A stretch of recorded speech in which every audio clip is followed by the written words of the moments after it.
Los resultados electorales de las elecciones del pasado domingo me resultaron muy sorprendentes en primera instancia. Luego estuve pensando esa misma noche y al día siguiente estuve mirando resultados electorales provincia por provincia y utilizando el aparato metodológico y teórico de la ciencia política, en realidad llegué a la conclusión de que las evidencias estaban ahí. Yo no lo predije y buena parte de los diagnósticos que estoy observando tampoco predijeron nada, pero en realidad era, con los elementos que existían, era bastante fácil entender que era muy posible que algo así ocurriera. Haber pasado por alto esas evidencias a priori tiene un pase. Lo que no tiene tanto pase es cuando esas evidencias son, valga la redundancia, evidentes, a posteriori seguir pasándolas por alto. Y esto es lo que se observa en algunos diagnósticos en redes sociales, en medios de comunicación, etc. Parecen como una manada de avestruces con la cabeza metida debajo de tierra, ignorando, quién sabe si adrede, al elefante rosa, o mejor dicho, al elefante verde, que bailotea delante de nuestras narices. Algunas de esas declaraciones recuerdan mucho a la de ínclitos personajes como Echenique o Juan Carlos Monedero, que en su día, en su gran sabiduría, nos recordaban que no hay nada más tonto que un obrero de derechas. Hoy escuchamos diagnósticos muy similares en el otro lado del espectro político, con hits semejantes a los que siguen. Han decidido votar pobreza, España no tiene solución, votan corrupción, a la gente le gustan los gobiernos de mierda. No hay ni atisbo de autocrítica en estos diagnósticos, si es que se les puede llamar de tal forma. Claro que autocrítica sería tanto como decir nos hemos equivocado. Nos hemos equivocado votando. Es mucho mejor pensar que se han equivocado los otros, es mucho más fácil. Seguir con la huida hacia adelante y ya está. No se pregunta a nadie, parece, por qué demonios la derecha, llamado bloque de derechas, del cual se excluye por una suerte de lapsus colectivo a la derecha vasquista y catalanista, como si no fueran partidos que tuvieran posiciones semejantes al Partido Popular o incluso a Vox en materia económica, en aspectos relacionados con el libre mercado, etc. Como digo, el llamado bloque de derechas, del cual se excluye a estos grupos, le vale para gobernar la mayoría absoluta y solo la mayoría absoluta. Eso ya de por sí es un dato anómalo. ¿Por qué nos parece normal que haya partidos de derecha dando sus votos prácticamente gratis al PSOE más radicalizado que se recuerda desde la Guerra Civil? Y no es alarmismo lo que estoy diciendo, no es una hipérbole, no es exagerado. El otro día en Ferraz, en la celebración de los resultados electorales, no sé exactamente qué celebraban, porque los resultados son malos para ambos bloques y la situación del sistema de partidos y del sistema político es de colapso total. Se escuchaba, digo, el otro día en Ferraz, en la celebración, no pasarán, no pasarán. Un lema de la Guerra Civil. Después de las elecciones municipales autonómicas, convoqué las elecciones anticipadas, porque creía, como he creído siempre, que teníamos como sociedad que decidir qué rumbo tomar. O un rumbo de avance durante los próximos 4 años, o un rumbo de retroceso, como plantea el bloque involucionista del Partido Popular con Vox.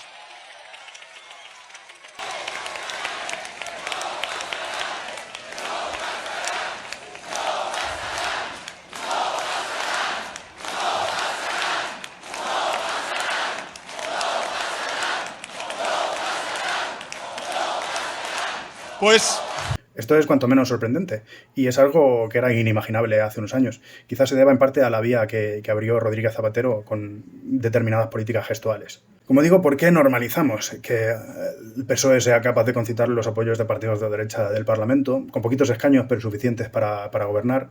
¿Y por qué a la derecha solo le vale la mayoría absoluta? No está entre sus posibilidades concitar el apoyo de ninguno de estos partiditos que pululan por el Parlamento, a excepción de Unión del Pueblo Navarro y Coalición Canaria, que apenas suman dos escaños.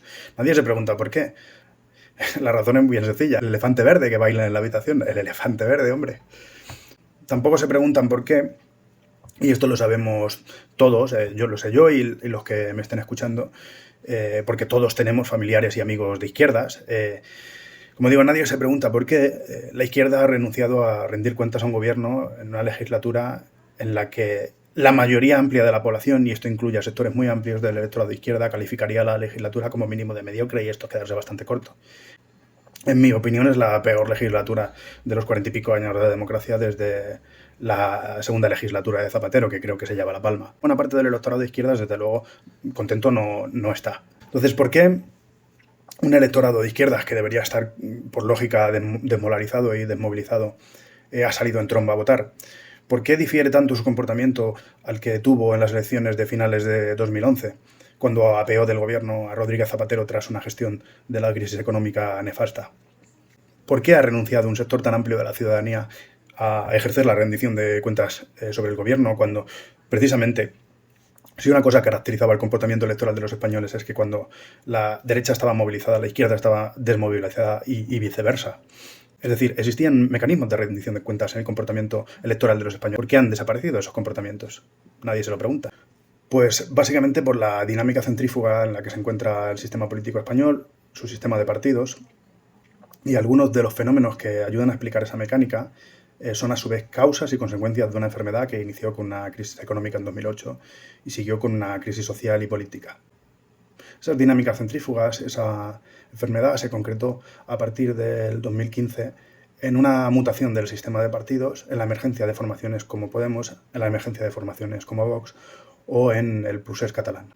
Voy a utilizar para intentar explicar a qué se deben estas tendencias centrífugas el aparato teórico del más excelente de los politólogos que yo he leído, que es el italiano Giovanni Sartori. Este autor formuló una tipología de sistemas de partidos que van desde el menos fragmentado, el sistema predominante, al más fragmentado, pasando por el bipartidismo al estilo americano o al estilo Westminster y pasando también por el pluralismo moderado hasta llegar al estadio terminal de los sistemas de partidos competitivos, que calificó como pluralismo polarizado.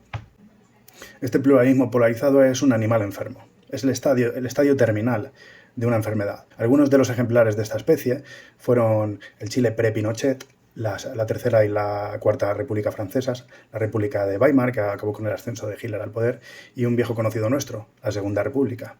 Todos conocemos cómo terminaron estos sistemas políticos. Lo que antaño fue un bipartidismo imperfecto, en 2015 se convirtió en un ejemplar de esta especie. Los pirómanos vinieron a cuidar de los bosques y los zorros de los gallineros. En ciencias sociales, de todas formas, no conviene tomar una posición reduccionista ni monocausal en ciencias sociales ni en ciencias en general. No todos los animales de esta especie acaban feneciendo, pero como explicó Giovanni Sartori, algunos de los ejemplos de este tipo de animal que sobreviven en el tiempo, como el caso de la Finlandia que él describió hace ya bastantes décadas, o el caso del Israel actual, en esos casos la política exterior actúa como un atenuante de las dinámicas centrífugas cohesionando el sistema de partidos. En Finlandia, la amenaza de la superpotencia soviética actuaba como cohesionador, lo mismo que ocurre hoy con la cuestión palestina en el sistema de partidos tremendamente fragmentado de Israel. El pluralismo polarizado, tal como caracterizó Sartori a este tipo de sistema de partidos, tiene una serie de características. En mi opinión, las más importantes de ellas derivan primero de su aritmética parlamentaria. Es un sistema caracterizado porque tiene entre 5 y 6 partidos o más importantes que son capaces de dirimir el destino del gobierno, de las leyes, de los presupuestos, o que al menos están en posición de ejercer un importante chantaje sobre el resto de los actores del sistema. La otra característica que yo considero de entre las más importantes es la existencia de oposiciones bilaterales, es decir, partidos extremistas con un buen número de escaños a ambos extremos del espectro ideológico que son capaces de tirar de los actores moderados y de la opinión pública hacia posiciones extremas, es decir, genera una dinámica que termina por adelgazar el centro. Uno de los factores que puede atenuar estas dinámicas centrífugas, no eliminarlas, pero al menos sí enlentecerlas, es la existencia de bisagras o partidos de centro en el sistema. Cuando el sistema de partidos español, antes de 2015, aún era un sistema bipartidista imperfecto, contaba con las bisagras del PNV y sobre todo de la difunta Convergencia.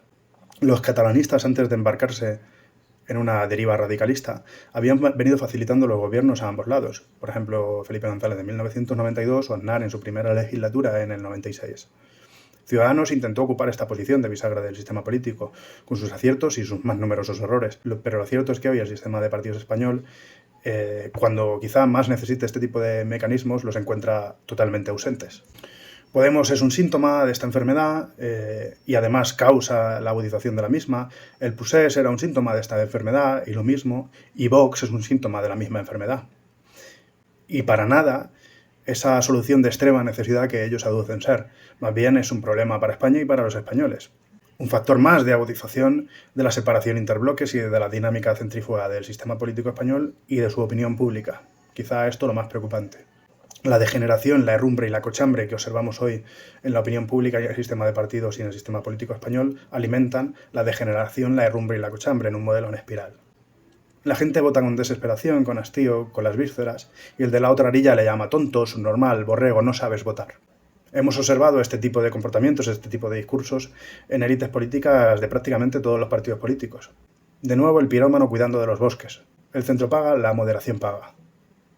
La dinámica centrífuga amenaza con parir una izquierda radical bis, una derecha radical y una derecha radical bis. ¿Cómo pararlo? Es complicado, pero desde luego la lógica interna de este tipo de sistema de partidos no ofrece mecanismos endógenos para solucionarlo. Es decir, las causas deben venir de fuera, ya sea con cambios de las pautas de voto de los ciudadanos, cambios en las actitudes de las élites. En definitiva, es un asunto bastante peliagudo. Se me ocurre, y es algo que vengo maquinando desde la primera vez que escuché a Juan Ramón Rayo o al profesor Ancho Bastos tratar estos temas, y creo que tienen una aproximación bastante sensata, que hasta el momento había escapado de mis diagnósticos. Para empezar, creo que sería interesante que la derecha española empezara a tratar la cuestión nacional en otros términos. Podría, como digo, empezar a comportarse como eso, como gentes de derechas, como conservadores en el buen sentido, no en el sentido casposo del término, o como liberales, de los que defienden la descentralización, los conciertos económicos, como forma de independizarse de las veleidades de la planificación centralizada, como forma de independizarse al fin y al cabo del socialismo. Venimos observando como, acusándola de dumping fiscal, se ha ejercido una campaña voraz sobre la Comunidad de Madrid por el mero hecho de tener una política fiscal más competitiva. Y los mismos que se arrogan la posición de aliados o de gente más sensible para con las aspiraciones de los nacionalistas vascos y catalanes, a su vez defienden la recentralización fiscal del Estado. Y la derecha no parece, le comen la tostada completamente y no parece hacer ningún tipo de diagnóstico para solucionar esta situación. Si llegan a articular el diagnóstico adecuado, quizás llegue un día en el que los partidos de derecha, digo todos ellos, también los partidos nacionalistas vascos y catalanes, quizá puedan llegar a entenderse para investir presidentes, aprobar leyes más favorables al libre mercado que lo que puede llegar a hacer el bloque de la izquierda, racionalizar la administración, en definitiva, actuar como partidos de derechas y refrenar las ocurrencias y ese impulso pueril que es connatural a esa patología de la mente que conocemos como izquierdismo. Al fin y al cabo yo no voto, pero entiendo que la gente les vota para eso, ¿no? Para que supongan una alternativa a las ocurrencias de la izquierda. Ocurrencias que, entre otras cosas, llevan a un país de Europa occidental, que a priori es un país rico y desarrollado, a ocupar posiciones en el índice de libertad económica en torno al puesto 60 de media en los últimos años. Y que explican, entre otras cosas, por qué es un país que vive instalado en el estancamiento, en el declive y en el que hemos renunciado a la aspiración de convertirnos en un país pujante, competitivo económicamente, con puestos de calidad, con sectores productivos de valor añadido, que atraiga talento, etcétera, etcétera, etcétera. Y parece que las preocupaciones de los partidos de derechas, todos ellos, los españolistas y los no españolistas, pero especialmente de Vox, discurren por otro sendero. No parecen estar preocupados por subsanar este tipo de problemas.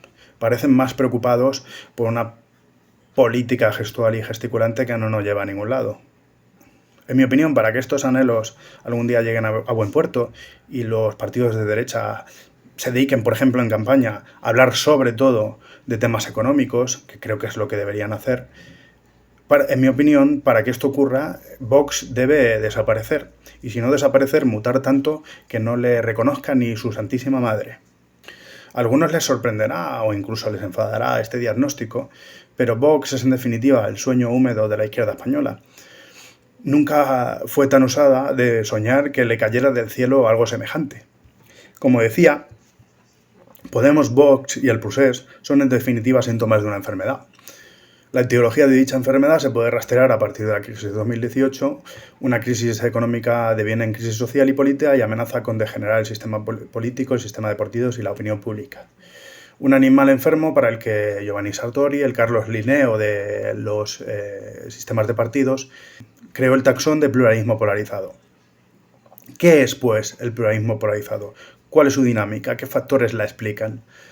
Pues es aquel sistema de partidos con tal grado de fragmentación que es incapaz de producir una alternancia o al menos una expectativa razonable de alternancia entre coaliciones o partidos moderados a centro-izquierda y a centro-derecha. Al tener ubicado a ambos extremos del espectro político lo que el autor calificó de oposiciones bilaterales, esto es, partidos extremistas con un buen puñado de escaños, la posibilidad aritmética de generar un gobierno moderado y expectativa de alternancia en otro gobierno moderado cuando la ciudadanía se canse del primero es inexistente. Les voy a proponer un ejercicio heurístico para que ustedes vean que la aritmética parlamentaria, el número de partidos grandes, es relevante no solo a nivel cuantitativo, sino a nivel cualitativo. Los números no dan para generar una dinámica centrípeta en el sistema de partidos. Imaginen un parlamento compuesto por 400 diputados y, por tanto, con la mayoría en los 201, con 2 partidos a ambos extremos, por ejemplo, cada uno de ellos con 50 escaños. Quedan 300 a repartir entre un partido de centro izquierda y un partido de centro derecha, cada uno con 100 escaños. Como ven, las posibles coaliciones moderadas, excluyendo la gran coalición, porque la gran coalición impide la alternancia de otra coalición moderada, es decir, la alternativa a una gran coalición es incluir en los pactos de investidura o en el gobierno a uno de los partidos de los extremos. Como ven, digo, las coaliciones moderadas posibles tan solo suman 200 escaños en el modelo que hemos imaginado, uno menos que la mayoría absoluta. La ciencia política, desde luego, no es una ciencia exacta, pero cuando encontramos entre 5 o 6 partidos importantes o más, la mecánica del sistema de partidos tiende, por su propia lógica, a ser centrífuga, esto es polarizante. ¿Por qué? Si en el ejemplo que hemos construido se opta por la gran coalición de centro izquierda y centro derecha, alcanzan la mayoría holgadamente con 300 diputados. Pero ¿qué ocurre con la alternancia? Como hemos dicho, si los principales partidos moderados del sistema no se nos presentan como la misma cosa, si no podemos distinguir entre ellos para rendir cuentas al ejercicio del gobierno, recuerden aquella cantinela que sonaba hace unos años de Partido Popular y PSOE, la misma mierda es, la única posibilidad de votar en clave de descontento es mirar hacia uno de los extremos. Tendencia centrífuga, por lo tanto. Si optamos por seguir confiando en la gran coalición, los partidos extremos ejercerán a ambos lados una posición que el autor tildó de irresponsable. Es decir, señalarán a los partidos de la gran coalición como corruptos y corruptores, como incompetentes, y se intentarán perfilar como la alternativa a su gobierno. Esto es lo que caracteriza la mecánica de las oposiciones bilaterales. Todas las oposiciones posibles son centrífugas. Si por contra buscamos una coalición mirando hacia los extremos, por ejemplo centro derecha y extrema izquierda, aumentará la polarización entre interbloques, porque el electorado de izquierda verá con malos ojos la entrada en el gobierno del partido de extrema derecha. Y el partido de extrema derecha en el gobierno tirará cada vez más del partido de centro derecha y quizá incluso del de centro hacia posiciones extremas, más escoradas hacia el lado derecho.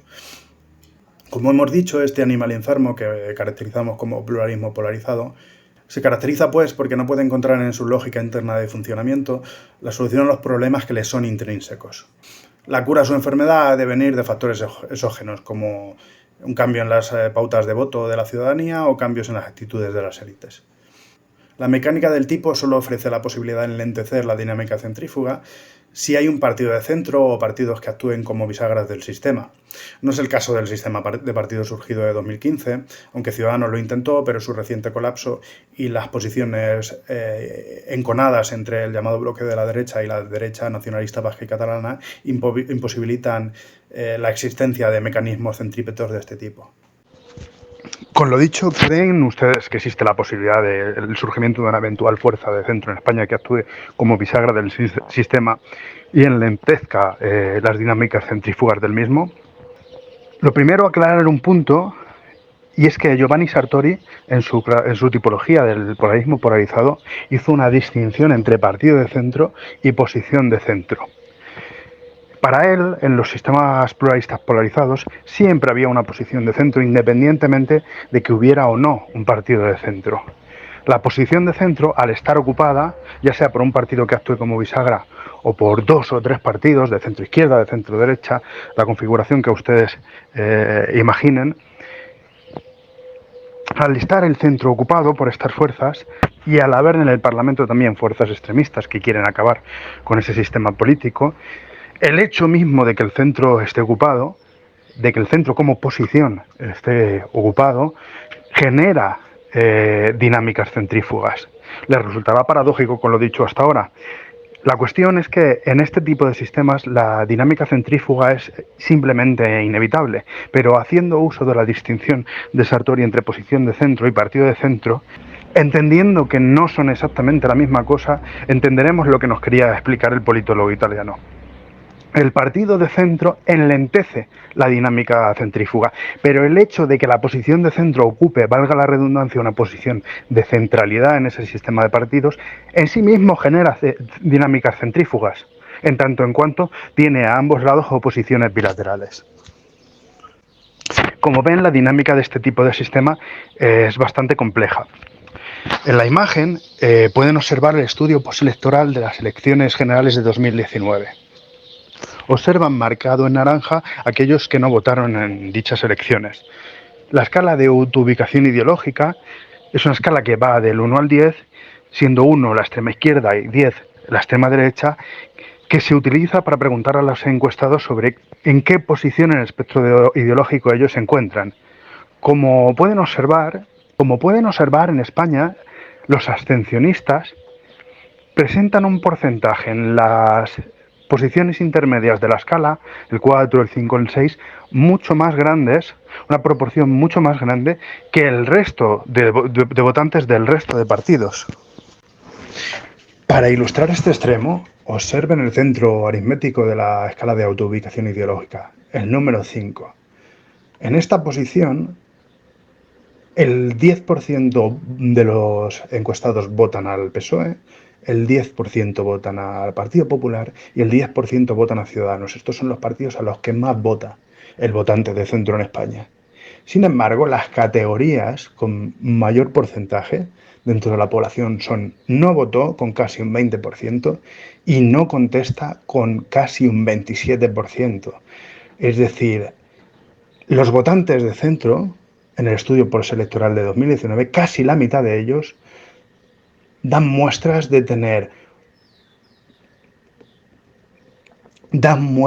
profesar una actitud de desapego hacia el sistema de partidos o hacia las ofertas electorales que les ofrecen los diferentes partidos, mucho mayor que cualquier otro grupo de votantes, ya sea hacia la izquierda o hacia la derecha.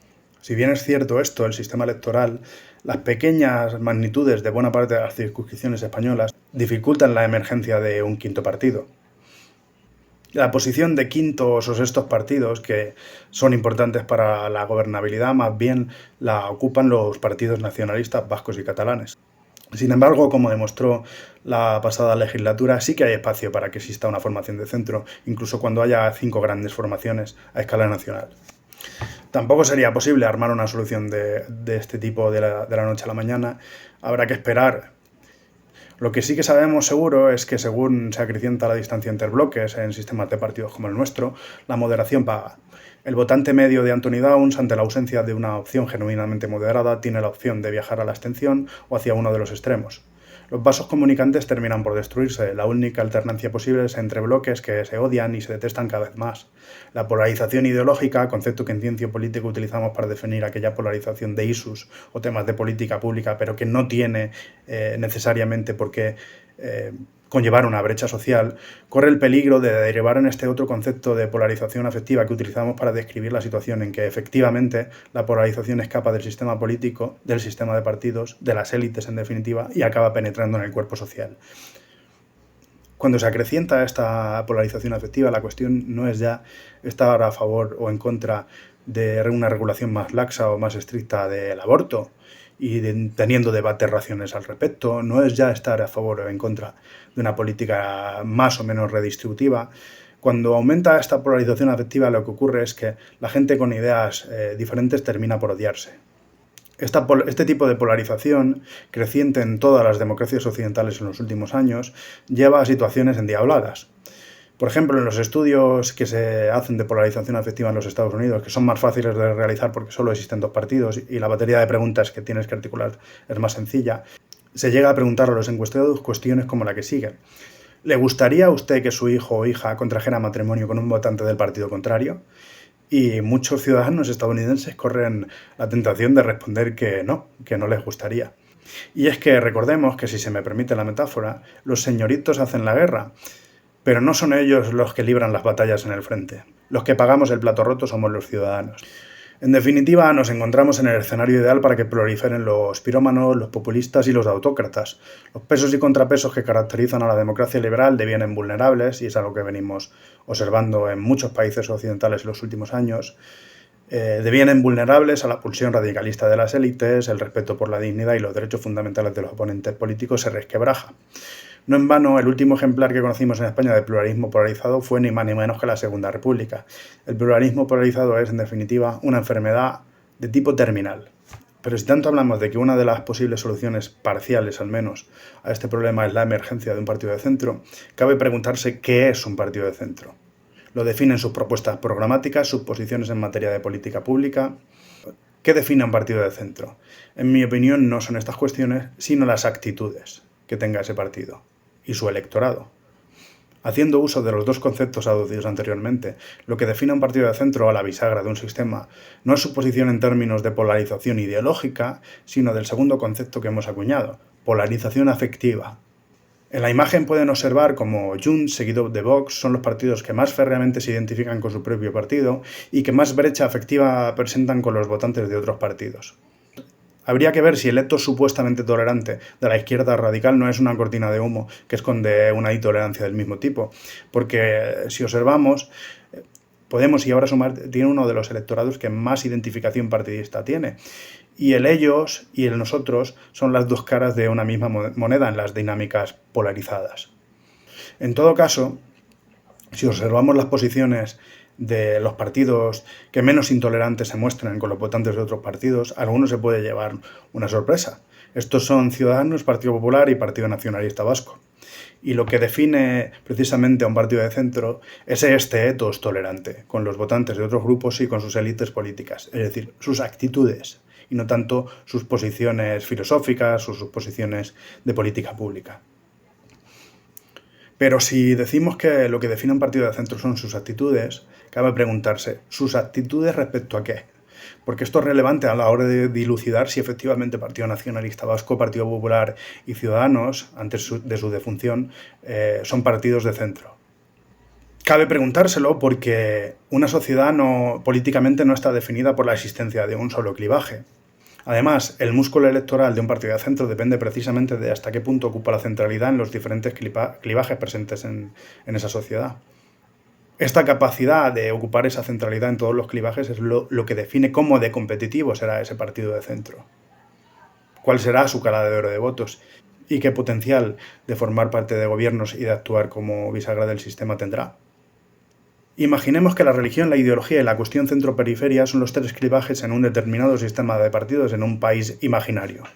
Si el partido que pretende ocupar el centro es solo central en la cuestión religiosa, un por ejemplo hipotético clivaje entre laicos y religiosos, entre protestantes y católicos, lo que a ustedes se les ocurra, dejará todos los votos de izquierda o derecha a otras formaciones. Lo mismo para la cuestión nacional. Dejará todos los votos que priorizan esta cuestión a partidos nacionalistas centrales versus partidos nacionalistas periféricos. En cambio, si es central y por tanto competitivo en los tres clivajes, podrá recabar votos en todos los caladeros y ocupará verdaderamente la posición central del sistema, tanto más cuanto éste esté polarizado.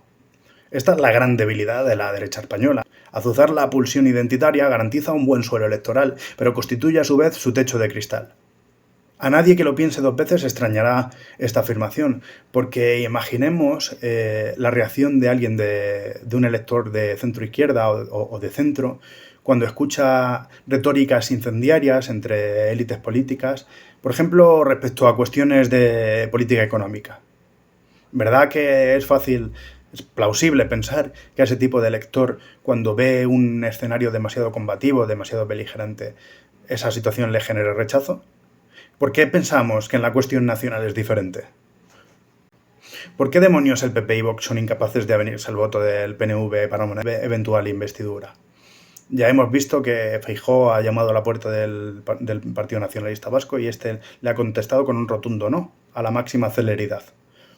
Nadie parece preguntárselo. Hasta que la derecha española entienda por fin que ha de abanderar la causa de la descentralización, la cosa no cambiará. Además, descentralización implica mayores nodos en el sistema de innovación en política pública y un potencial race to the bottom en política fiscal. Descentralización es ensayo y error, mimetismo institucional. Lo contrario a los enfoques de la planificación centralizada de la economía y cualquier otro aspecto de política pública. Un partido de derechas no puede permitirse promover una política centralista. Es una soberana estupidez y además un suicidio. Significa ubicarse motu propio en una posición de subalternidad respecto al Partido Socialista.